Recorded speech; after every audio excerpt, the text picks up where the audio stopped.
네, 안녕하세요. 여러분들의 구독과 좋아요로 이 채널이 유지되고 있습니다. 네, 영상 속도는 1.5배를 추천드리는 바이고요.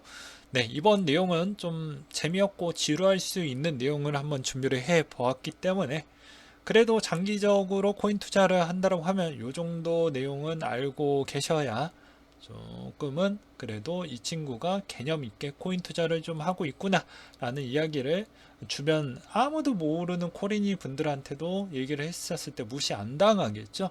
그래서 그 이야기 플러스와 그리고 최근에 이제 CBDC에 따른 소식을 모아서 한번 정리를 해 드리려고 합니다. 네, 당장 수익도 중요하겠지만 일단 우리의 장기적인 모델링도 어떻게 지금 올바른 길로 가고 있는지 아니면 우리가 생각했던 것 대비보다 다른 길로 가고 있는지도 체킹을 하면서 바라볼 필요성이 있겠죠. 왜냐하면 장기 투자라는 것 자체가 상당한 리스크도 같이 존재하고 있기 때문에 장기적인 전망 부분도 생각보다 공부를 잘 해놔야 그 공부가 주어진 부분으로 인해서 믿음의 영역이 상당히 강력해질 수가 있게 됩니다.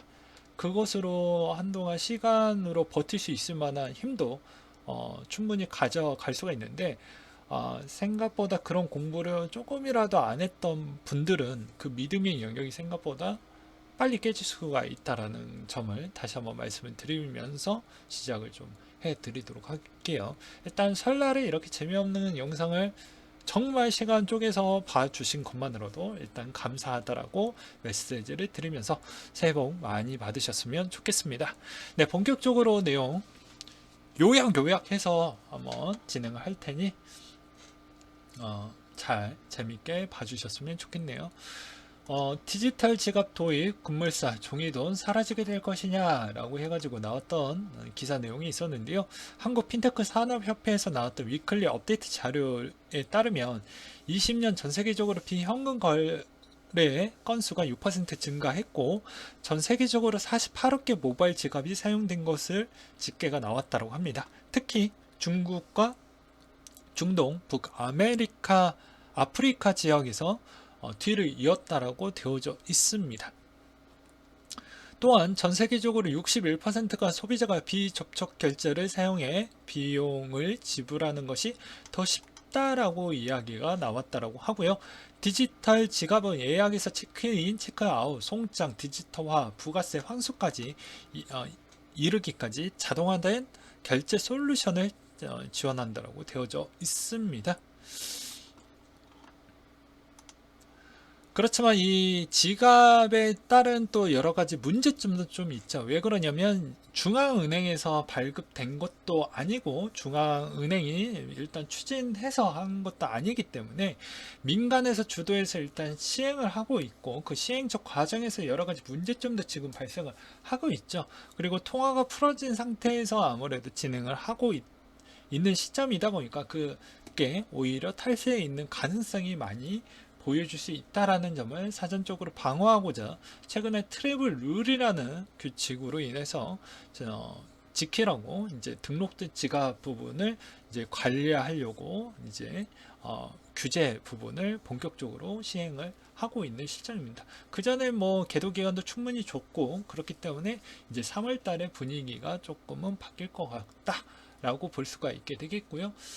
여기서 여러분들은 또 알고 계셔야 되는 게, 야, 그러면 금융실명제는 뻘로이냐? 라고 또 물어보시는 분들도 분명히 있을 것으로 보여집니다. 일단, 김영삼 정권 때 있었을 때, 이제 금융실명제가 나왔는데, 이 금융실명제가 주는 메시지는 여러 가지가 있습니다. 일단, 지하 세계에 있는 그 검은 돈 부분으로 인해서, 어떻게 보면, 세금 부분이 나가는 사회적 지출 부분이 워낙 더 커질 수가 있다라는 거야. 더 쉽게 이야기하면 예산이 생각 대비보다 골고루 이렇게 좀 분포가 좀 되고 그 상태에서 그냥 투명하게 돈이 걷히면 상관이 없는데 그러면 세금이 올라가는 폭이 전체적으로 좀 천천히 올라가겠죠. 근데 생각 대비보다 내가 뿌렸던 돈 대비보다 오히려 잘 수거가 잘 안 된다라고 생각을 할 수가 있잖아요. 그렇기 때문에 그런 관점으로 이런 금융 실명제를 좀 도입을 함으로써 어느 정도 관리를 할 수 있는 범위 영역을 좀 할 수 있도록 정부 안에서, 나라 안에서 관리를 좀 더 수월하게 하기 위해서 이러한 제도를 좀 만들었다. 그래서 이 부분이 오히려 잘 안 됐을 경우에 따른 부작용은 당연히 세금이 올라가는 폭이 더욱더 가속도가 될 수가 있다. 왜 그러냐면 통화가 특히나 풀렸을 때, 통화량이 상당히 많이 풀렸을 때, 그때 생각보다 우리가 더 밑에 계층은 좀 더 힘들 수가 있다라는 것이죠. 근데 이 실명제가 되게 웃긴 게, 야 그러면 애초 과거 역사 때부터 그럼 미리미리 그런 걸 도입을 해놓고 하면 되는 거 아니냐, 이런 이상적으로 또 질문하시는 또 어린 코린이 분들이 계실까봐 이야기를 하는데, 여기에서는 기존의 기득권이 있고 그렇지 않은 쪽이 있죠. 근데 여기 이제 중간에 있는 왕이라는 사람이 있습니다. 그럼 이 기득권 계층하고 왕하고 결탁을 하려면 어떻게 해서든 무언가를 하나를 내주고 무언가 하나는 또 받아가는 형태가 될 수밖에 없어요. 그래서 뭐 어떤 사회적 시스템이든 간에 당연히 어떤 것을 내주고 어떤 것을 받을 수 있으면 그 중간적 거래 관계에 있었을 때, 그리고 어떤 기술적 발전이 순식간에 이루어졌을 때에 따른 진통적인 그 과정에서도 약간의 틈이 발생을 할 수밖에 없기 때문에, 그런 점은 어쩔 수 없이 그 중간의 틈으로 인해서 돈이 또 흘러나가게 되어져 있습니다. 그런 돈 부분이 계속 쌓이다 보니까 전체적으로 사회적 비용 부분에 다 전체 n분의 1로 진행이 되는데, 그 n분의 1 비중 자체 세금이 또 빠르게 올라가는 좀 부분도 있죠. 네.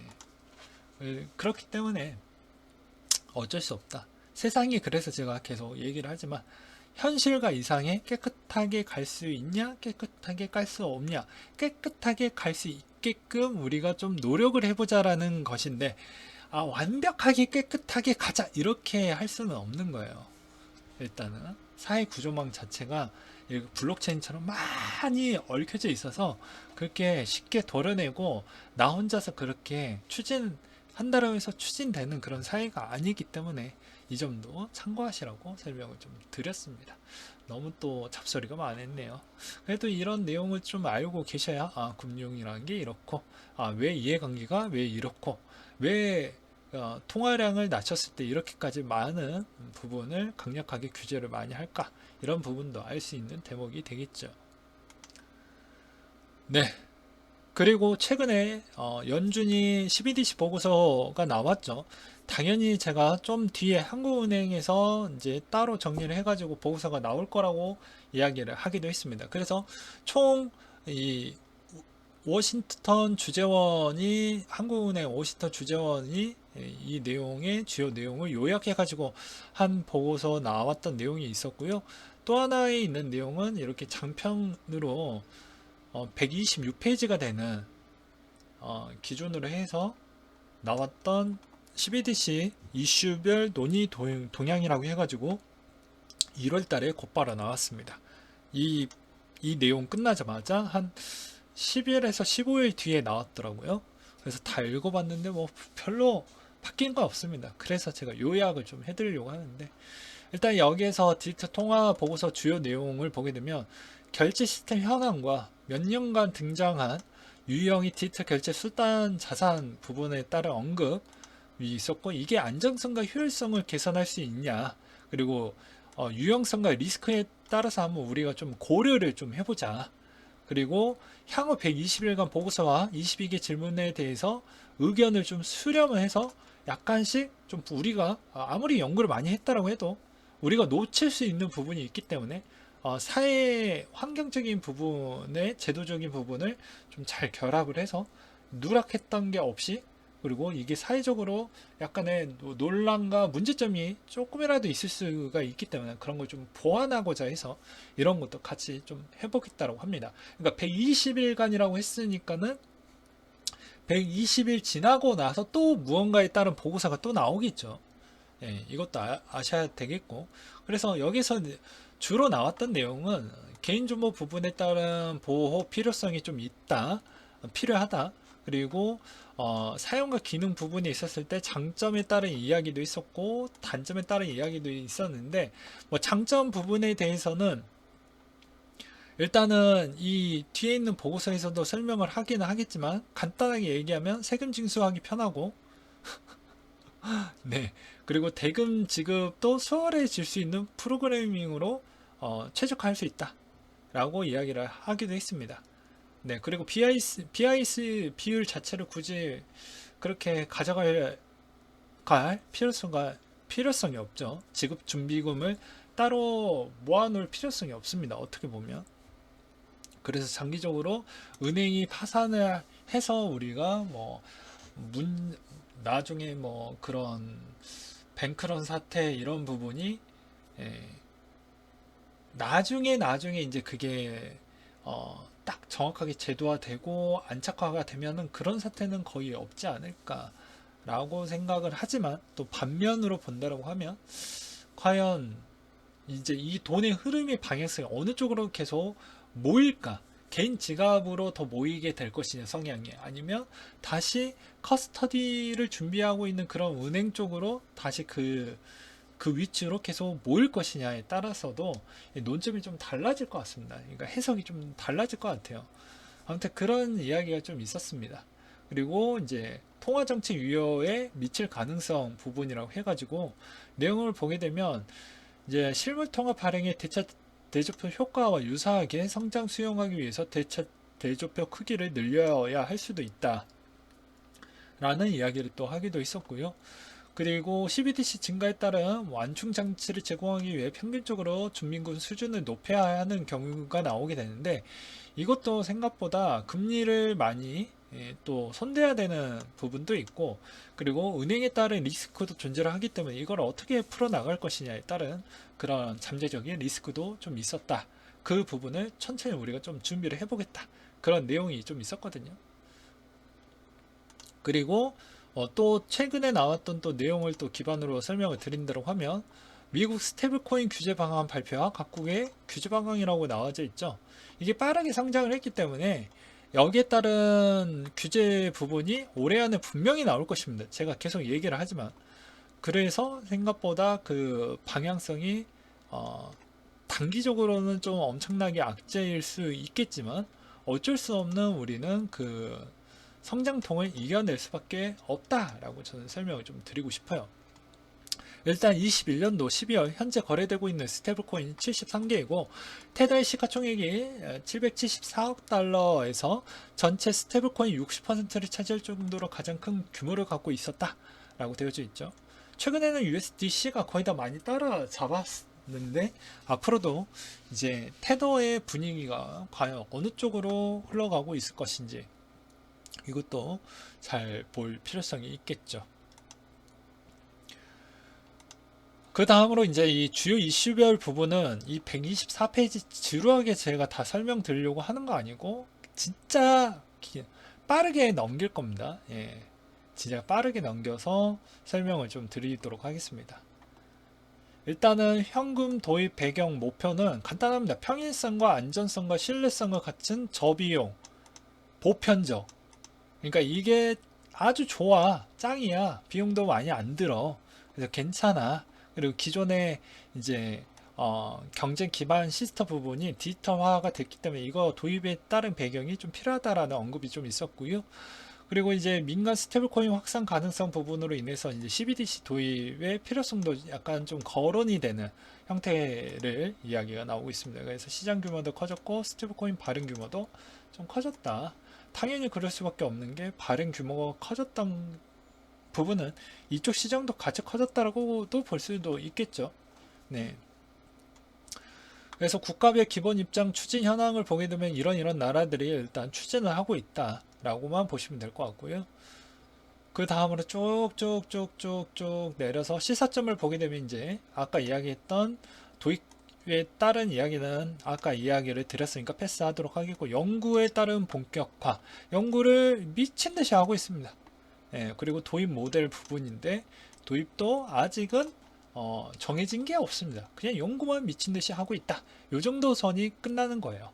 왜 그러냐면 되게 웃긴 게, 각 나라마다에 따른 그런 여러 가지 그런 인터넷 환경이나 이런 측면이 다 차이가 좀 있잖아요. 그래서 각 국가마다 사정에 맞춰서 설계된 CBDC이기 때문에 이게 과연 서로 간에 따른 연동이 잘 될 것이냐에 따른 물음표가 일단 남아져 있고요.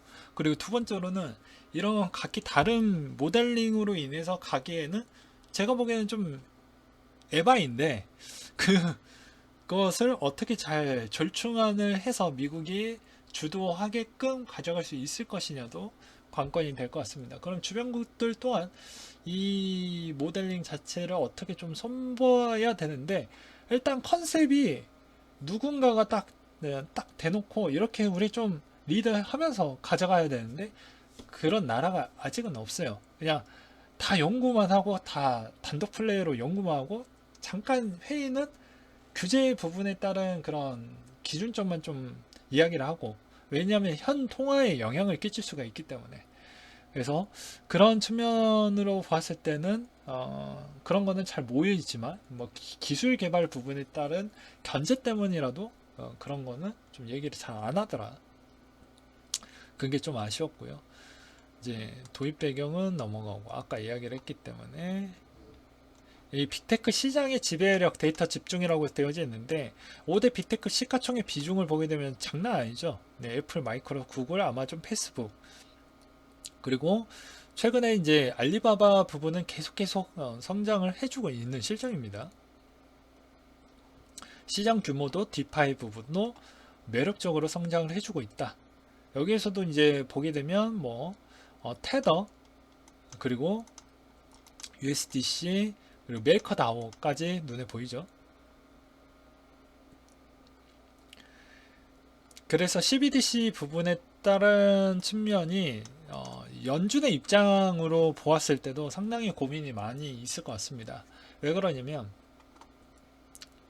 이게 나중에 이게 글로벌 스테이블코인 빅테크 기업이 주도한다는 점이 시장 지배력과 데이터 집중의 문제를 초래할 수 있다 라는 지적으로 또 견제에 따른 필요성이 있었고, 최근에 뭐 페이스북 메타가 이야기를 하면서 DM 부분에 따른 발행 계획도 일단은 무산되고 진행 안 하는 걸로 일단 끝내버렸죠. 그리고 이제 스테이블 코인 규제 관련 글로벌 논의라고 해가지고 이렇게 착착착 진행이 되어가고 있다는 걸 알 수가 있는 내용이 될 것 같습니다.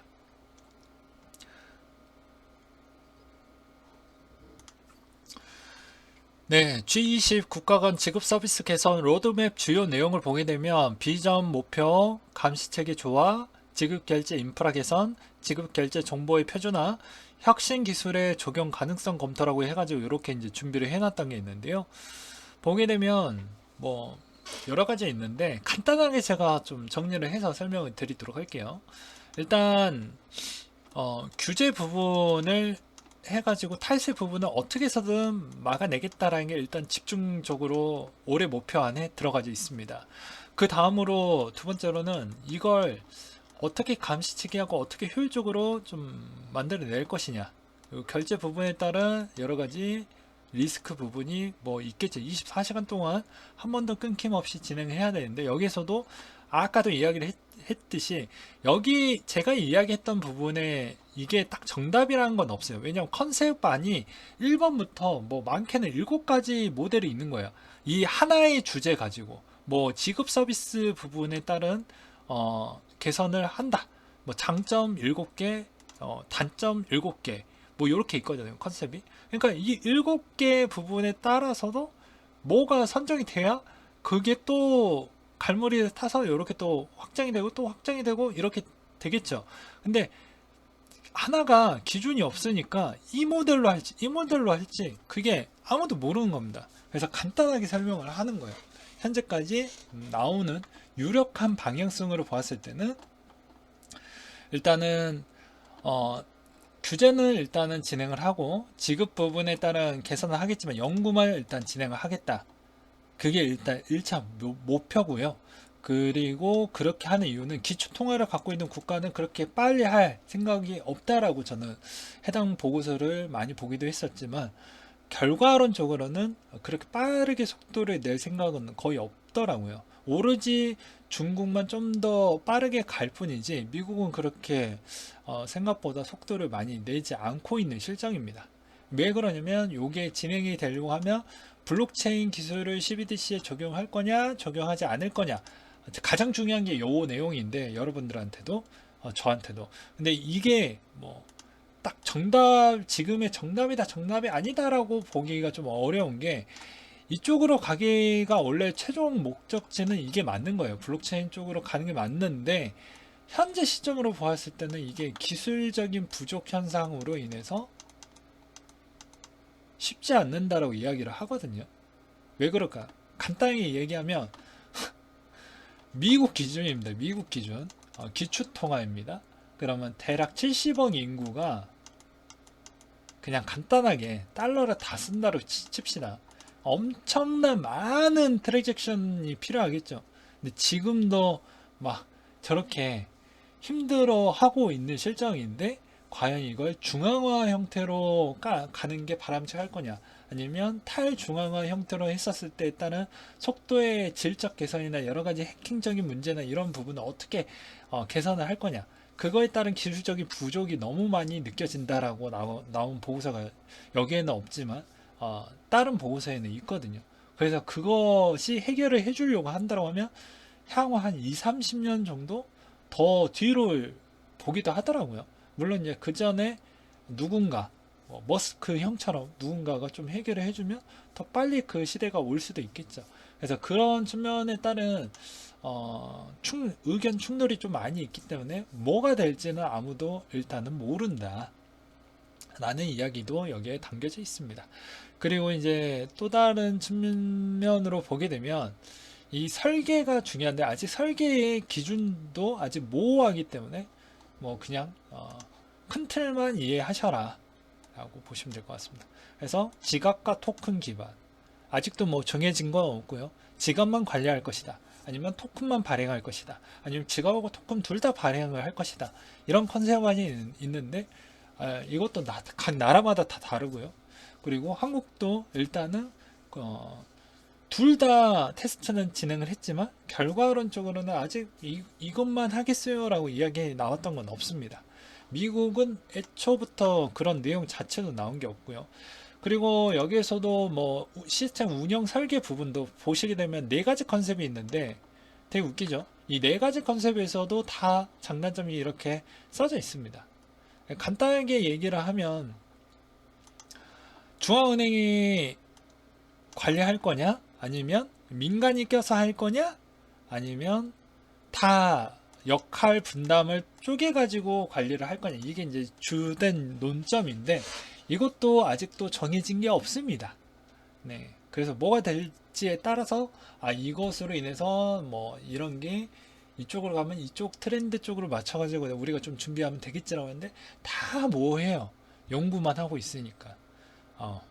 그리고 이 내용이, 야, 네가 얘기했다 한국은행 보고서를 얘기하니까 그렇지라고 얘기를 하겠지만, 한국은행 보고서의 연구위원들은 이런 보고서를 쓸 때 다 참고 문헌이라고 해가지고 뒤에 나오게 될 텐데, 다 나오게 되고요. 제가 미국에 있는 중앙은행에 나오는 보고서도 보고, 그 다음에 유럽의 중앙은행 나오는 보고서도 같이 보거든요. 그리고 영국 거는 따로 또 챙겨보고, 보면 내용 다 똑같아요. 예. 그래서 한국은행 보고서만 뭐 어려우면 이것만 보셔도 대다수 세계 은행에 있는 생각이 뭐 비슷하다, 비슷하지 않다, 이런 것까지 다 알 수 있습니다. 굳이 뭐 그걸 따로 챙겨 보실 필요성은 없어요. 근데 여기서 얘기하는 건 보시다시피 여기에서도 분산원 원장 기술이 적용할 필요가 없다라는 얘기도 있어요. 왜냐하면 확장성과 효율성하고 상호 운용성이 좀 어렵다라는 의견도 있거든요. 그래서 이제 기술로 보았을 때는, 야, 10년 이상 걸릴 것 같다, 많게는 뭐 20년까지 얘기하는 쪽도 있습니다. 제가 얘기하는 게 아니에요. 네. 그래서 여기에서도 보시다시피 5년에서 10년이 레이어 2 솔루션 부분이 아마 진행되지 않겠냐. 그리고 탈중앙화된 어플리케이션하고 신원 증명 부분하고 프라이버시가 된 다자간의 컴퓨팅하고 스마트 계약 오라클 부분이 좀 눈에 띈다 라고 이야기를 하고 있죠. 그게 5년에서 10년을 보고 있는 거예요. 이해되셨겠어요? 야, 우리가 투자했으니까 야 이제 그 기술 부분, 제가 그래서 아주 냉철하게 이야기를 했잖아요. 여러분들이 초장기적으로 보았을 때는 그런 방향성은 맞지만 여러분들이 시세를 추가하면서 그것도 1년 기반으로 했었을 때 시세를 극대화시키려고 한다고 하면 그냥 테마 위주에 따른 그런 로드맵 부분만 체크를 해서 투자하는 게 가장 바람직하다 라고도 이야기를 했던 이유가 그런 겁니다. 그리고 그때 트렌드가 안 맞으면 못 가요. 못 가는 애들이 있습니다. 과거 2013, 14년도 때 코인들이 제일 높았던 코인들 다 지금의 네임밸류에서 이름 없죠. 상위 10위권 안에 없는 코인들 수두룩합니다. 그리고 이제 16, 17 시즌에 있었을 때 가장 인기 있었던 코인들 몇 개가 있었는데 그런 코인들도 10위권에서 다 밀려났고요.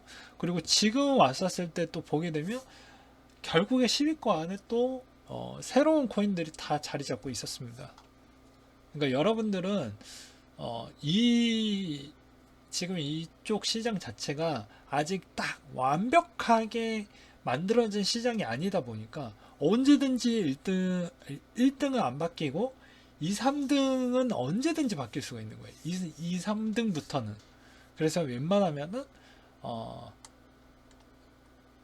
초장기적으로 이 시장 자체는 좋게 보되 내가 들고 있는 알트코인이 정말 어떻게 보면 큰 틀 안에서도 최대한 이쪽 방향성에서 좀 많이 쓰이는지 이런 정도나 아니면 코인의 개수를 줄이거나 코인이 안 나오게끔 설계를 잘 해놨느냐 그리고 커뮤니티 활성화에서 좀 잘 되어져 있냐 이 정도만 최소한적으로만 좀 보신다고 해도 크게 뭐 물리거나 뭐 그러지는 않을 것 같다. 사기를 당했거나 그러지는 않을 것 같다. 라고 보시면 될 것 같습니다. 그리고 최근에 얘기 나오고 있는 게 무엇이냐면 또 이런 이야기가 있어요. 이 지갑을 쓰게 되면 이자 지급하고 마이너스 금리도 부과할 가능성이 높다라는 얘기가 있는데 헌법상 기본권 침해죠. 재산권 침해를 할 수밖에 없으니 여기서도 그런 이야기가 나옵니다. 네, 법을 좀 개정할 필요성이 있다. 왜 마이너스 금리 부과를 할까요? 소비 진작. 소비 진작 때문에 그런 겁니다. 재산권 보장 제23조에 들어가져 있죠. 그래서 이 마이너스 금리를 과연 쓰일까? 그러니까 이것도 컨셉이 딱 정해진 게 아니죠. 일단 검토를 하겠다라고 했으니 일단은 지갑을 중앙은행에 뿌려주는 방식으로 할 것인지 아니면 민간 지갑을 내가 그냥 걔네들이 관리하고 내가 모니터링만 땡겨오는 형태로 할 것인지 그거에 따라서 또 달라질 수가 있기 때문에 컨셉 자체가 이렇게도 검토를 하고 있지만 만약에 이게 거의 다 확실해지면 일단은 통화정책으로 인해서 마이너스 금리 부분도 해서 소비 진작을 좀 끼치려고 한다라는 게 눈에 좀 들어온다더라. 그래서 많은 법적인 부분을 좀 개정을 할 필요성이 있다 라고 되어져 있죠. 그래서 부가 허용하고 차관도를 정하도록 하는 등이라고 되어져 있죠. 그래서 생각보다 우리는 이제 일반 직장인이나 일반 국민들 같은 경우에는 보게 되면 빠져나갈 구멍이 없는 거예요. 지갑에서 마이너스 금리 때려버리면 어떻게 할 겁니까? 당장 내 생활비 자체라도 이 지갑에서 다 모든 이 지갑에서 다 모든 걸 다 해결할 텐데 그러니 이제 여기에서 삥을 뜯길 수밖에 없는 거죠. 왜냐면 이 지갑 안에서 뭐 주식이든 뭐든 다 그게 다 여기서 운영을 하게 될 텐데 이 금리 부분에 따른 영향을 뭐 무조건 받을 수밖에 없겠죠. 그래서 이게 상당히 논란의 여지가 있는데 왜 이슈화가 안 되는지 전 잘 모르겠어요. 예, 전 매우 궁금해집니다. 그 다음으로 이제 중간 과정, 그러니까 기존의 지폐 시스템하고 이제 기존의 코인 시스템으로 넘어가게 되면, CBDC 코인 시스템으로 넘어가게 되면은 여기서도 이제 이 중간에 여러 가지 진통으로 인해서 잠시 비트코인이 급등할 수도 있어요. 스테이블 코인 쪽으로 가다 보니까. 왜 그러냐면 은행에 따른 이 커스터디 부분을 적용을 하는 대신 관리를 지금 하고 있거든요. 얘네들이 담보 부분에 따른 규제를 미국 쪽에서는 엄격하게 그렇게 일단은 제도화를 해놨습니다. 지금 시행을 하고 있고요. 그러면 여기에서도 문제점이 무엇이냐면 뱅크런 사태가 일부 나올 수가 있는데 그걸 어떻게 할 거냐. 그래서 한도를 정해놔야 된다 라는 이야기가 있습니다. 언제든지 빼고 쓸 수가 있잖아요, 수시로. 그래서 이 속도가 더 회전율이 더 빠르기 때문에 이거에 따른 문제점은 어떻게 할 거냐. 그래서 아까도 이야기를 했듯이 여기에서 이쪽으로 넘어가는 부분이 한 방에 넘어가면 상관이 없는데 또 그렇게는 또 진행을 안 한다라는 이야기와 또 해당 자료가 있어요. 그러다 보니까 아무래도 이 영향성을 어떻게 진통을 어떻게 또 해결을 할 것인지 저는 그것도 매우 궁금해집니다. 이걸 어떻게 할 거냐. 시간을 정해놓고 다 넘기라고 하지는 않을 거라고 하는데 왜 그러냐면 그때 시절이 되면 10년에서 15년 정도만 넘어가도 전 세계 인구의 노인 연령대 인구 수가 급격하게 갑작스럽게 높아지기 때문에 해당에 있는 그 기술을 활용할 수 있는 활용 부분에 따른 스킬도 좀 많이 떨어지겠죠. 그러면 일부에 있는 종이 지폐도 조금은 같이 병행하면서 쓸 수밖에 없는 환경이거든요. 그러면 이제 또 자연적인 소각이 또 발생을 하겠죠. 뭐 강제적으로 진행을 하게 되면. 그러면 이제 또 그만큼 없어지니까 달러가 많이 풀린 만큼 또 자연적인 소각이 되니 오히려 그것으로 인해서 또 한 번의 죄를 또 어떻게 보면은 달러의 통화 부분에 따른 부담 요소도 조금은 괜찮아질 수 있다. 뭐 이런 이야기도 있더라고요. 지금 전체 그 검은 돈의 자산 비중 자체가 대략 한 10에서 11% 정도를 보고 있는데 일단은 그 돈 자체가 지금의 흐름의 방향성이 저는 코인에도 일부 들어가져 있다고 생각을 하고 있습니다. 그래서 그 중간적 과정에서 과연 뭐 여러 가지 진통도 있을 것이고 그리고 그거에 따른 그 금액도 일단은 정해진 바가 일단 없다. 그래서 지금 시점도 이렇게 애매모호하게 흘러가고 있다라는 게 총정리이고 지금의 방향성으로 딱 알 수 있는 건 그래 지갑 연구 부분 그리고 기존에 얘기했던 레이어 2와 오라클 부분이 어느 쪽으로 흘러가고 있는 쪽은 앞으로 장기적으로는 괜찮겠구나. 그리고 CBDC 부분이 생각보다 블록체인을 쓸 수 있고 안 쓸 수도 있는데 그게 이제 기술력 부분의 한계점이 빠르게 돌파를 할 것이냐 안 할 것이냐에 따라서도 달라질 수 있겠더라 라는 이야기가 여기서 나올 수가 있겠고요. 또 반면에 최근에 이런 내용도 나오고 있죠. 미 연준처럼 RTGS 방식 소액 결제 시스템 구축을 해야 된다라는 이야기가 나오고 있죠. 그래서 패드 나우도 23년에서 24년도 최근에 보고서에서도 다시 한번 나오기도 했지만 이때 시점에 맞춰가지고 실시간 총액 결제 방식을 가져가겠다. 근데 이때도 얘기가 나왔던 게 소액으로 할 거냐 아니면 좀 금액 덩어리 크는 형태로 할 거냐 인데 이것도 아직 결정된 방향성은 아직 없습니다. 근데 일단은 뭐 소액 결제 시스템이라고 되어져 있긴 하지만 아직 명확한 건 없어요. 근데 만약에 소액 결제 시스템을 하게 되었을 때는 여기서 이제 중요한 거는 빅테크 기업들한테는 따로 외주를 주지 않을 거라고 했으니 이 점도 좀 그림을 좀 그려볼 필요성은 있겠죠. 네. 그래서 요 내용이 일단은 끝입니다. 네, 요렇게 준비를 좀 해 보았고요. 이제 벌써 이 얘기를 하다 보니까 34분 정도가 흘러갔는데, 지금에 보게 되면 비트코인이 여전히 재미없게 흘러가고 있죠.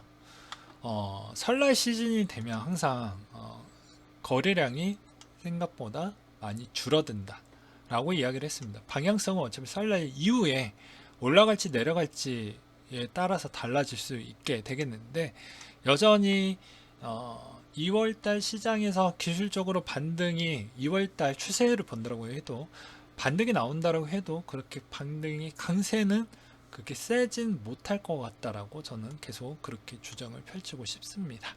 네. 그리고 여전히 여러분들은 항상 발끝에서 살려고 하지 마시고, 자기만의 기준과 그리고 본인의 그런 딱 여러 번, 몇 번을 쪼개서 매집을 할 것인지에 따른 명확한 계획안을 잘 세우셔가지고 진행을 딱 하셨으면 좋겠습니다. 딱 발끝에서 맞추려고 하다 보면 실패할 확률이 매우 높거든요. 그래서 항상 이야기를 했듯이 발목이나 아니면 뭐 종아리 정도만 와도 선방한 것이기 때문에, 올해의 부분에서는 뭐 1월 달밖에 안 됐지만 최대한 꼬리를 많이 남겼을 때 기반으로, 그리고 급락이 많이 남았을 때 기준으로 해가지고 많이 쪼개서 좀 사셨으면 좋겠습니다. 네, 과거 기반에서도 마찬가지로 꼬리를 많이 남겼을 때 기반으로 이렇게 그려보게 되면 그래도 평단이 생각보다 이 중간 정도는 맞춰질 것으로 저는 볼 수가 있기 때문에 나쁘지 않은 전략이다 라고 저는 표현하고 싶거든요. 그래서 이번에도 저는 그렇게 좀 설명을 드리고 싶어요. 네, 네, 이상으로 마치도록 하겠습니다.